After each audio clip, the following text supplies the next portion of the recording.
রামু, আজকে আমার ছেলের জন্মদিন, তুই আমার ছেলের খেয়াল রাখিস। আমরা যাচ্ছি বাজারে কেক কিনতে। ঠিক আছে ম্যাডাম, আমরা বরং শান্তলা বাজারেই যাব। হ্যাঁ, ওখানেই ভালো হবে। আঙ্কেল, তুমি কি এটা ঠিক করতে পারবে? আরে এটা তো আমি কখনো করিনি, তুমিই করো আস্তে আস্তে। বাবা বাবা, আমার খুব পানি টেস্টে পেয়েছে।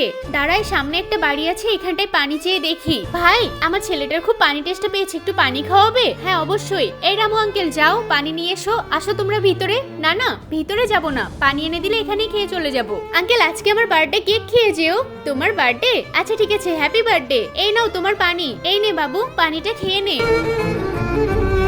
এই নাও বাবা, গ্লাসটা ধরো। বাজারে কিন্তু কেকটা আমরা ভালোই পেয়েছি। রামু, এই নে কেকটা ধর। আরে ওই আঙ্কেলটা চলে গেল, আমি তো থাকতে বললাম। নে বাবু, তুই এখন কেকটা কেটে ফেল। এই তো এখনই বাচ্চাটা কেক কাটবে। আরে এই ল্যাংড়া আবার ভিতরে ঢুকে পড়ছে কেন? এই তোমরা বাইরে যাও বলছি। ম্যাডাম, আপনার ছেলের বার্থডে উপলক্ষে এটা দিতে এসেছিলাম। মা, আমি ওদেরকে একটু পানি খাইয়েছি বলে ওরা আমাকে একটা গিফট দিল।